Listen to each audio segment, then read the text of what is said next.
Elon Musk போடும் கணக்கு. இந்தியாவில் டெஸ்லா வருகை அதிரடியாக குறைகிறதா எலக்ட்ரிக் கார்களின் விலைகள்? செய்தி புனல் நேயர்களுக்கு வணக்கம். உலகின் முன்னணி மின்சார வாகன உற்பத்தியாளராக திகழும் டெஸ்லா விரைவில் இந்தியாவில் அதன் விற்பனையை தொடங்கும் முயற்சியில் புதுடெல்லியில் இடங்களை தேர்வு செய்து வருவதாக தகவல்கள் வெளியாகியுள்ளன. முன்னதாக இடைநிறுத்தப்பட்ட டெஸ்லாவின் இந்திய திட்டங்கள் தற்போது புதிய திசையில் முன்னேறி வருகிறது.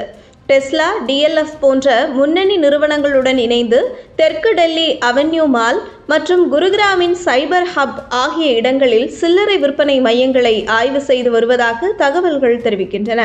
டெஸ்லா இந்தியாவில் 3000 முதல் 5000 சதுர அடியில் அனுபவ மையங்கள் மற்றும் கூடுதல் சேவை மையங்களை உருவாக்க திட்டமிட்டுள்ளது. ஆனால் இந்த பேச்சுக்கள் தற்போது ஆரம்ப கட்டத்தில் உள்ளன. இந்தியாவின் உயர்ந்த இறக்குமதி வரிகள் டெஸ்லாவுக்கு சவாலாக உள்ளன.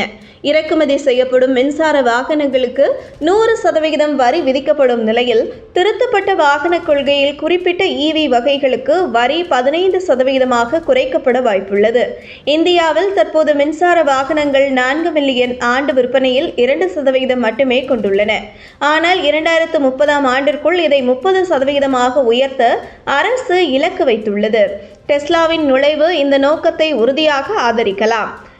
டெஸ்லாவின் இந்த முயற்சிகள் அதன் சகோதர நிறுவனமான ஸ்டார்லிங் திட்டங்களுடனும் இணைந்துள்ளது. மின்சார வாகனங்களுக்கும் இணைய வசதிகளுக்கும் மத்தியில் இந்திய சந்தையில் மறுமலர்ச்சி செய்ய டெஸ்லா முனைகிறது. ஆனால் இதுவரை டெஸ்லா மற்றும் DLF ஆகிய நிறுவனங்கள் அதிகாரப்பூர்வ அறிவிப்புகளை வெளியிடவில்லை. இந்த நிலைமையில் டெஸ்லாவின் இந்திய சந்தை நுழைவு தொடர்பான அதிக நிச்சயமற்ற தன்மை நிலவுகிறது. உலகளாவிய சவால்களை சந்திக்கும் நிலையில் டெஸ்லாவின் இந்திய நுழைவு பெரிய மாற்றங்களை கொண்டு வரும்.